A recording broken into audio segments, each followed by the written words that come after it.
तो करीब 2 साल पूरी दुनिया ने कोरोना से जंग लड़ी। मौजूदा वक्त में कुछ देशों को छोड़ दें तो कोरोना के मामले भारत समेत दुनिया भर में कम हुए हैं। कोरोना की वजह से न सिर्फ हमारा लाइफस्टाइल बदला, बल्कि लोगों ने खुद के हेल्थ पर भी ज्यादा फोकस करना शुरू किया। और इसी बीच सरकार ने भी हेल्थ सेक्टर की सुध ली, साथ ही साथ हेल्थ सेक्टर की जो इंपॉर्टेंस है वो सबको पता चली। अब भारत सरकार फार्मा क्षेत्र को आगे बढ़ाने के लिए लगातार काम कर रही है और पूरे फार्मा सेक्टर के अलग अलग क्षेत्रों के लिए अलग अलग फोकस के साथ काम कर रही है। क्या इस बार बजट में देश के फार्मा सेक्टर पर सरकार की तवज्जो होगी, और अगर होगी तो फिर किस रूप में? आज हम करेंगे इसी पर चर्चा, लेकिन जरा सरकार के मौजूदा नजरिए को समझने की कोशिश कीजिए। देखिए, फार्मा सेक्टर के लिए कुछ सिलेक्टेड एरियाज के लिए सरकार ने पीएलआई की मंजूरी यूं तो 2021 में ही दे दी थी, फरवरी में। इसके तहत 3 कैटेगरीज को कवर करने की बात की गई थी। पहला था बायो फार्मास्यूटिकल्स, इसके अलावा दूसरा एक्टिव फार्मास्यूटिकल इंग्रेडिएंट्स था, और तीसरा था repurpose drugs, autoimmune drugs, anti cancer drugs, anti diabetes drugs, इस तरह की दवाएं। इसके अलावा और भी थी। फार्मा सेक्टर इसका दायरा बढ़ाने की मांग भी करता रहा है। अब इस बार सरकार एक नया आयाम इसमें जोड़ रही है, और वो है पीएलआई की ही तर्ज पर एक आरएलआई यानी कि रिसर्च लिंक्ड इंसेंटिव की परिकल्पना। दरअसल सरकार ने देश में बायोटेक उत्पादों के अनुसंधान और विकास यानी कि रिसर्च एंड डेवलपमेंट के लिए इंसेंटिव कार्यक्रम शुरू करने का मन बना लिया है। और इसके साथ ही सरकार का एक बहुत बड़ा फोकस एरिया इस बार रहने वाला है न्यूट्रास्यूटिकल्स। न्यूट्रास्यूटिकल्स 2 शब्दों न्यूट्रिएंट और फार्मास्यूटिकल्स से बना हुआ है, यानी इसमें फोकस पोषण आधारित दवाओं पर होता है। सरकार बहुत तेजी से न्यूट्रास्यूटिकल्स पर काम भी कर रही है, और इसलिए सरकार ने न सिर्फ प्रधानमंत्री के वैज्ञानिक सलाहकार की अध्यक्षता में टास्क फोर्स बनाई है, बल्कि इसके लिए पीएलआई पर भी तेजी से काम चल रहा है। और इस बजट में सरकार न्यूट्रास्यूटिकल्स, फार्मा इंडस्ट्री और ओवरऑल हेल्थ मैन्युफैक्चरिंग को बढ़ावा देने पर फोकस कर सकती है। दरअसल भारत अब दवाइयों के उत्पादन के मामले में विश्व में प्रमुख भूमिकाएं निभा रहा है। भारत का दवा उद्योग पूरी दुनिया में तीसरे स्थान पर है। ऐसे में इस बजट में भारत को दुनिया की फार्मेसी बनाने का जो आइडिया है पहले से, और एक तरह से हमने साबित भी कर दिया है कि हम दुनिया की फार्मेसी हैं, उसे और मजबूत किया जाएगा इस आइडिया को। बजट में nutraceuticals, pharma, overall health care industry को बढ़ावा देने के लिए कुछ बड़े ऐलान किए जा सकते हैं। इसके अलावा फार्मा सेक्टर को नई ऊंचाई पर पहुंचाने के लिए रिसर्च एंड डेवलपमेंट को बढ़ावा देना, जिसका हमने अभी जिक्र भी किया। सरकार का फोकस लाइफ साइंसेस, पारंपरिक दवाओं को बूस्ट देना भी है। हमारी जो न्यूट्रास्यूटिकल्स है, हमारे जो आयुर्वेदिक उत्पाद हैं, आयुष से रिलेटेड जो उत्पाद हैं, उन पर खास तौर पर फोकस होगा, क्योंकि उस क्षेत्र में भारत चाहता है कि हम विशेष रूप से आत्मनिर्भर बने देश में। इसके अलावा हेल्थ टूरिज्म को बढ़ावा देना भी इसी से जुड़ा हुआ है। इस बार बजट में वित्त मंत्री का फोकस हेल्थ सेक्टर के लिए मजबूत सक्षम ढांचा बनाने पर होगा। बजट से फार्मा इंडस्ट्री क्या चाहती है उस पर भी एक नजर डालें तो जो बड़े बड़े मुद्दे हैं फार्मा इंडस्ट्री के, देखिए, फार्मा उद्योग संगठनों ने उम्मीद जताई है कि आम बजट में सरकार सेक्टर में R&D को बढ़ावा देने पर फोकस करे, जिसका हमने जिक्र कर भी दिया। वो बहुत जल्दी रिसर्च लिंक इंसेंटिव जैसा आने वाला है। संगठनों ने मांग उठाई है कि सेक्टर से जुड़े नियमों को सरल करने के लिए कदम उठाए जाएं। इसके अलावा पेशेवर चिकित्सा कर्मियों की कमी जो है, और सिर्फ चिकित्सा कर्मी नहीं, जो ओवरऑल जो वर्कफोर्स से जुड़ी हुई प्रॉब्लम्स हैं, उनको भी पाटा जाए। कई एक्सपर्ट्स हेल्थ सेक्टर के खर्च को बढ़ाने की भी मांग कर रहे हैं। इसके लिए आयुष्मान भारत और वेलनेस सेंटर्स पर निवेश बढ़ाने की डिमांड भी की जा रही है। मेडिकल टेक्नोलॉजी इंडस्ट्री बजट में मेडिकल डिवाइसेस के बेहतर एक्सपोर्ट और उपलब्धता के लिए खास पॉलिसी लाने की मांग कर रही है। इसके साथ ही प्राइमरी हेल्थ इंफ्रास्ट्रक्चर को मजबूत करने के लिए पब्लिक प्राइवेट पार्टनरशिप को भी बढ़ावा दिया जाने की मांग कर रही है। जिस तरह से कोरोना के बाद लोगों का फोकस हेल्थ पर बढ़ा है, उसी तरह इस बजट में सरकार का फोकस हेल्थ केयर को न सिर्फ आत्मनिर्भर बनाने पर हो, ये डिमांड है, बल्कि न्यूट्रास्यूटिकल्स, फार्मा, इसमें भारत को टॉप पर ले जाने का भी इंतजाम किए जाने की दरकार है। एक सवाल यह भी है कि सरकार न्यूट्रास्यूटिकल्स पर फोकस आखिर क्यों कर रही है? देखिए, दरअसल ग्लोबल न्यूट्रास्यूटिकल और आयुर्वेदा मार्केट पूरी दुनिया में जोर पकड़ रहा है। आप जानकर शायद हैरान हो जाएं कि पूरी दुनिया में इनकी डिमांड्स बढ़ रही है। सरकार ने खुद इसके लिए 2030 तक $100 बिलियन के मार्केट का लक्ष्य रखा हुआ है, और इस पे वो आगे बढ़ भी चुकी है। इसके लिए सरकार ने ठोस पॉलिसी, रेगुलेटरी पॉलिसी और मार्केटिंग एफर्ट्स लगातार बढ़ाए हैं, ताकि हमारे प्रोडक्ट्स को ग्लोबल एक्सेप्टेंस मिले। कहा यह भी जा रहा है कि फार्मा इंडस्ट्री के फ्यूचर का एक बड़ा हिस्सा अब न्यूट्रा से ही जुड़ा हुआ है, यानी कि फार्मा जहां नया निवेश करेगी उसमें न्यूट्रा एक बहुत बड़ा सेक्टर होने वाला है। लिहाजा सरकार भी पूरे जोर शोर से इस सेक्टर पर फोकस कर रही है। किसानों को मेडिसिनल प्लांट्स की खेती के लिए प्रेरित किया जा रहा है, उनके लिए इंसेंटिव्स, ग्रांट्स और मार्केटिंग सपोर्ट के लिए लगातार काम हो रहा है। यूएस, यूरोप, जापान, ऑस्ट्रेलिया जैसे देशों में प्रिवेंटिव हेल्थ केयर को खासी तवज्जो मिल रही है और इसमें भी आयुर्वेदा और न्यूट्रास्यूटिकल प्रोडक्ट्स की जबरदस्त डिमांड मिल रही है। लिहाजा न्यूट्रास्यूटिकल्स न सिर्फ घरेलू डिमांड के लिए बल्कि एक्सपोर्ट के नजरिए से भी बहुत महत्वपूर्ण सेक्टर होने जा रहा है। तो कुल मिला के इस बार के हमारे बजट में क्या कुछ फोकस रहने वाला है, कैसे इस बार का बजट फार्मा, न्यूट्रास्यूटिकल्स और बाकी जो सेक्टर्स हैं उनके लिए अमूलचूल परिवर्तन लेकर आएगा, चर्चा करने के लिए इस वक्त हमारे साथ खास मेहमान जुड़ चुके हैं। Bharat serums and vaccines limited के COO राहुल अडकमोल साहब हमारे साथ हैं। राहुल जी, बहुत बहुत स्वागत है आपका हमारे शो पर।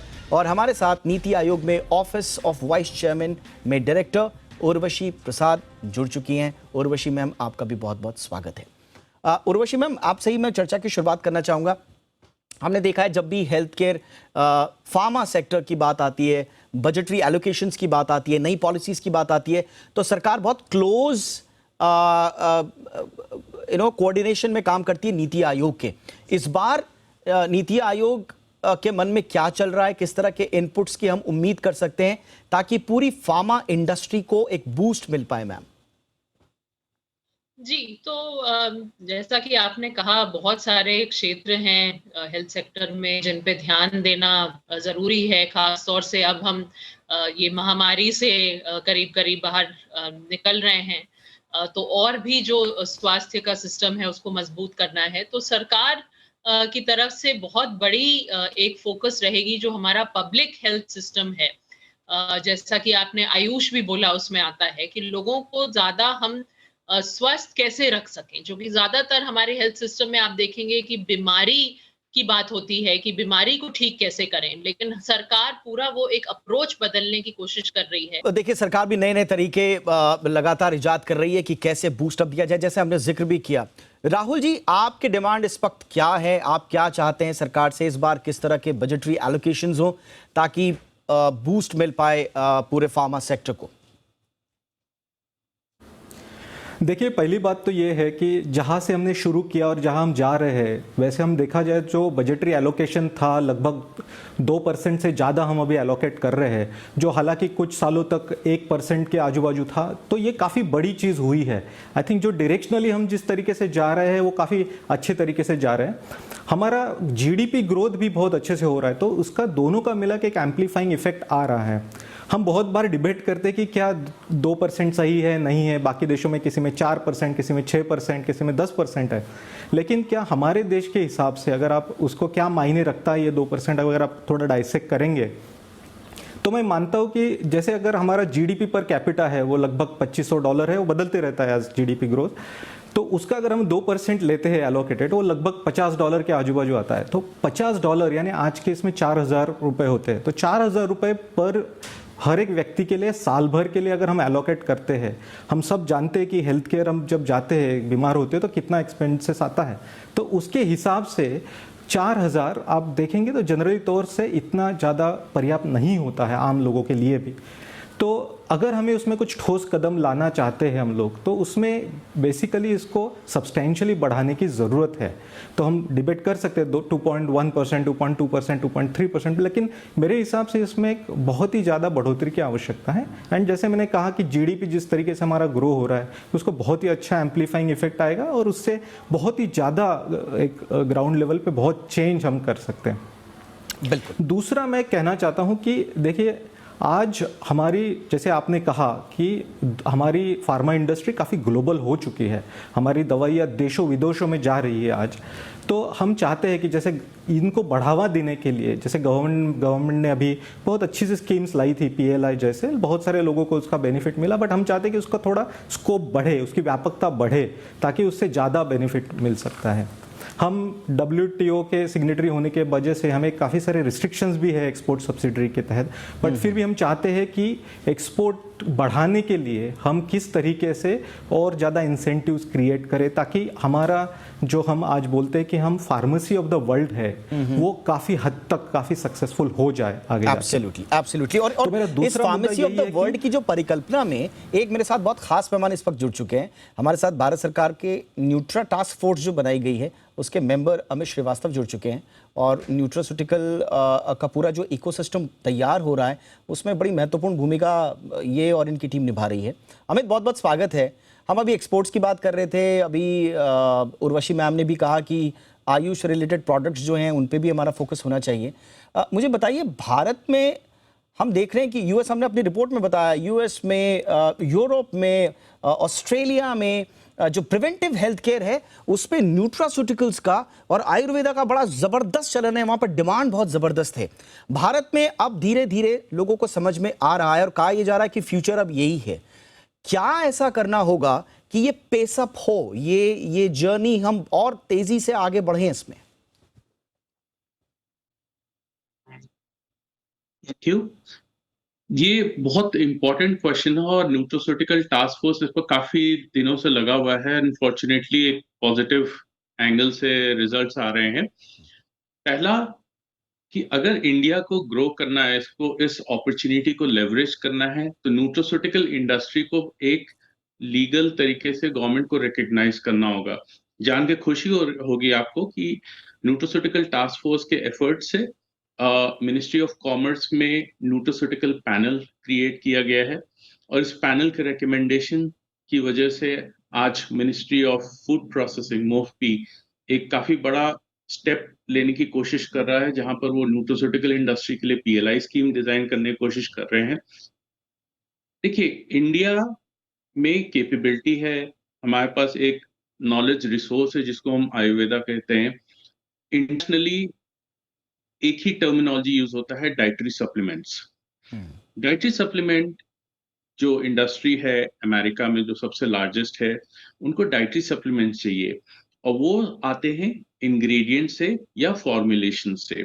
तो आज के डेट में इंडिया में दोनों कैपेबिलिटीज हैं, बट बिकॉज सपोर्ट नहीं था तो उसके चलते ज्यादा ग्रोथ नहीं मिला आज तक। अब क्या है, जैसे फार्मास्यूटिकल इंडस्ट्री में एपीआई है और हमने एपीआई चाइना के हाथ कर दिया क्योंकि चाइना ने उसमें लीडरशिप ले लिया है। अब अपॉर्चुनिटी है, जैसे न्यूट्रोस्यूटिकल्स में फार्मा में एपीआई है, न्यूट्रोस्यूटिकल्स में एएनआई है, एक्टिव न्यूट्रोस्यूटिकल इंग्रेडिएंट्स। ये एक ऐसा अपॉर्चुनिटी है जिसमें इंडिया उभर के बहुत तेजी से आगे आ सकता है और जो एक मार्केट सप्लाई चेन का डेफिसिट है, करीब 170 बिलियन डॉलर का इंग्रेडिएंट एएनआई का मार्केट है अमेरिका, 40 बिलियन चाइना एक्सपोर्ट करता है, इंडिया भी 1.2 बिलियन है। अगर ये सपोर्ट मिलता है तो इंडिया, जब पीएलआई स्कीम है, गवर्नमेंट स्टेटस है, रिसोर्सेज अवेलेबल हैं, तो इंडिया ये गैप बहुत जल्दी से कवर कर सकता है because knowledge of pharmaceuticals India में बहुत अच्छा है। ये आपको मैं यहाँ पे रोकूंगा। मैं थोड़ा सा इंडस्ट्री के पर्सपेक्टिव से समझना चाहूंगा। राहुल, क्या इंडस्ट्री तैयार है? अभी हम एपीआईज के बारे में बात कर रहे थे, अभी मैं देख रहा था कि उसमें 12-15% का तो उसमें इन्फ्लेशन, मतलब उसके रेट्स बढ़ गए हैं, थोड़ा सा वो महंगी हुई हैं। लेकिन जो एएनआई की बात जो कर रहे हैं, न्यूट्रास्यूटिकल्स की जो हम बात कर रहे हैं, रॉ मटेरियल की, क्या इंडस्ट्री इस आइडिया को आत्मसात करने को तैयार है? जिस आइडिया को यूएस आत्मसात कर रहा है, ऑस्ट्रेलिया आत्मसात कर रहा है, यूरोप कर रहा है, क्या भारत, जहां से इसकी शुरुआत हुई है, क्या हम, हमारी इंडस्ट्री न्यूट्रास्यूटिकल को सीरियसली ले रहे हैं सर? yes, हाँ बिल्कुल। देखिए, अभी आज जैसे आपने राहुल जी से मेरा सवाल बोला कि जैसे आपने कहा कि जैसे कोविड के बाद काफ़ी इसका अवेयरनेस बढ़ा है, तो इसके हिसाब से आई थिंक न्यूट्रास्यूटिकल इंडस्ट्री हमारे देश में बढ़ रही है एंड वो काफ़ी तेज़ी से बढ़ रही है। और जैसे हमारी देश की जो कोर कैपेबिलिटी रही है, जो केमिस्ट्री बेस्ड स्किल पे जो हमारी कोर कैपेबिलिटी के वजह से हम आज फार्मेसी ऑफ द वर्ल्ड बने हैं, आई थिंक जो फंडामेंटल्स ऑफ रिसर्च इसमें भी वही अप्लाई होते हैं ज़्यादा तौर से। तो एपीआई या एएनआई हम बात कर सकते हैं, तो हमारे यहाँ पे जो संसाधन है, जो कैपेबिलिटी है, जो नो हाउ है, वो है। अब इम्पॉर्टेंट ये होता है कि जब हम उसको पूरे तौर से, पूरी अपॉर्चुनिटी के तौर से देखेंगे और इसकी तरफ रिसोर्सेस अलोकेट करेंगे, तो मुझे नहीं लगता कि ये हमारे लिए इतना बहुत मुश्किल काम है कि हम ANI में भी एक दिन लीडर बन जाए। एब्सोल्युटली। उर्वशी मैम, आपके साथ हमारी हर बार जब चर्चा होती है तो एक वर्क फोर्स का जो क्रंच है उस पर बहुत बात होती है। अब आइडिया चाहे वो न्यूट्रास्यूटिकल का हो या फार्मास्यूटिकल का हो या दूसरे सेक्टर्स का हो, एक इंपॉर्टेंट ये आता है, और अमित इसका डेटा अभी बताएंगे, कि 2030 तक अगर एक $100 बिलियन की इंडस्ट्री सिर्फ अकेले न्यूट्रास्यूटिकल्स बनती है तो कितने जॉब जनरेशन होंगे, कितनी वर्कफोर्स की हमें आवश्यकता होगी। तो यहां पर भी हमें इस लिहाज से भी समझना है कि सेक्टर अगर बढ़ रहा है तो वो सिर्फ ये नहीं कि पेन पॉइंट सॉल्व कर रहा है वो हमारे हेल्थ रिलेटेड या दुनिया की हेल्थ के, बल्कि वो जॉब जनरेशन का एक बहुत इंपॉर्टेंट क्षेत्र बनकर उभर रहा है। हाँ जी, बिल्कुल। और बल्कि हेल्थ केयर एक ऐसा क्षेत्र है जहाँ जॉब्स जो हैं वो महिलाओं को भी बहुत अधिकतर अगर आप देखें तो जॉब्स हेल्थ केयर में महिलाओं के लिए होती हैं। और हम जानते हैं कि हमारा ये लक्ष्य है, हमारे प्रधानमंत्री जी का भी लक्ष्य है, नारी शक्ति का उन्होंने जो लक्ष्य रखा है कि हमें जो अपना फीमेल लेबर फोर्स पार्टिसिपेशन है उसको भी बढ़ाना है। तो जॉब्स तो बढ़ेंगी और महिलाओं के लिए जो जॉब्स हैं वो भी बढ़ेंगी, क्योंकि हेल्थ केयर एक क्षेत्र ऐसा है जिसमें ज्यादातर आप देखेंगे अधिकतर जो रोल्स होते हैं, बहुत से रोल्स होते हैं जो महिलाओं को डिस्प्रोपोर्शनेटली वो जॉब्स एम्प्लॉय करती हैं। तो ये एक बहुत ही इसका इम्पोर्टेंट पहलू है। और फार्मास्यूटिकल और न्यूट्रास्यूटिकल तो है ही एक बहुत ही प्रॉमिसिंग एरिया, बहुत ही ग्रोइंग एरिया है हमारे देश के लिए। मैं पॉलिसी के पॉइंट ऑफ व्यू से उसमें बस ये कहना चाहूंगी कि हम लोग जो क्वालिटी एस्पेक्ट है, क्योंकि कई बार क्या होता है कि हम जब आयुर्वेदा की बात करते हैं, बाकी आयुष प्रोडक्ट्स की बात करते हैं, तो कई बार साइंटिफिक कम्युनिटी में लोग होते हैं या बाहर देशों में लोग होते हैं जो कहते हैं कि भाई आपकी क्वालिटी क्या है, आपके स्टैंडर्ड्स क्या है, वैसे सवाल उठाए जाते हैं। तो उस पे हम पॉलिसी की तरफ से बहुत ध्यान दे रहे हैं कि जो भी हमारे प्रोडक्ट्स हो, फार्मास्यूटिकल, न्यूट्रास्यूटिकल, आयुष रिलेटेड जो भी प्रोडक्ट्स हो, उनकी क्वालिटी बहुत बेहतर हो, उनके स्टैंडर्ड्स बहुत बेहतर हो, जिससे कि वो भारत में ही नहीं बल्कि वो ग्लोबल स्तर पे भी बहुत अच्छे से compete कर सकें और बाहर के मार्केट्स में भी सर्व कर सकें। एब्सोल्युटली। अभी पार्लियामेंट में जो सरकार ने जवाब दिया था PLI स्कीम के ही मुतल्लिक, उसमें जो पोटेंशियल बताया गया था, जो डायरेक्ट जॉब्स का था वो तो 20,000 था और 80,000 इनडायरेक्ट जॉब्स का है। सिर्फ PLI की मैं बात कर रहा हूँ। अमित, अब देखिए, अब हमें फ्यूचर साफ साफ नजर आ रहा है, डायरेक्शन हमें साफ साफ नजर आ रही है। अब इसमें इंडस्ट्री के लिए क्या ऐसा अट्रैक्टिव है कि वो हमारे अपने प्रोडक्ट्स में, हम फार्मा पे तो फोकस कर ही रहे हैं, नए इनोवेशन, जैसा मैंने कहा कि अभी रिसर्च लिंक्ड इंसेंटिव आ रहा है तो फार्मा पूरा सेक्टर उस पर फोकस करेगा, लेकिन न्यूट्रास्यूटिकल में अभी इंडस्ट्री के लिए क्या ऐसा आकर्षक है कि वो उतर जाना चाहिए इस वक्त या उसको ट्रेन मिस ना करनी पड़े? मैं रिक्वेस्ट करूंगा, आपका बीच में आवाज मिस आउट हो गया था, if you can repeat the question please. हाँ, मैं कह रहा था कि न्यूट्रास्यूटिकल्स के क्षेत्र में इंडस्ट्री के लिए क्या अट्रैक्टिव इंसेंटिव्स हैं या क्या फ्यूचर है, क्यों आज का इंडस्ट्री जो फार्मा में है वो न्यूट्रास्यूटिकल में आए? Okay. I think I could understand the question, लेकिन आवाज आपका काफी डाउन था, बट नेवर माइंड।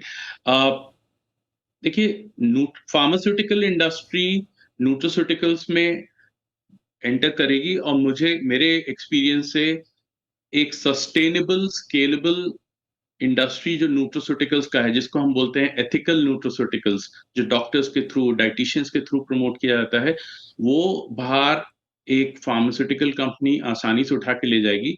लेकिन क्योंकि आपने सवाल पूछा है न्यूट्रास्यूटिकल इंडस्ट्री जो आज के डेट में डायरेक्ट टू कंज्यूमर कर रहे हैं या डायरेक्ट इंग्रेडिएंट बना रहे हैं, अब एक फोकस शिफ्ट हो जाएगा।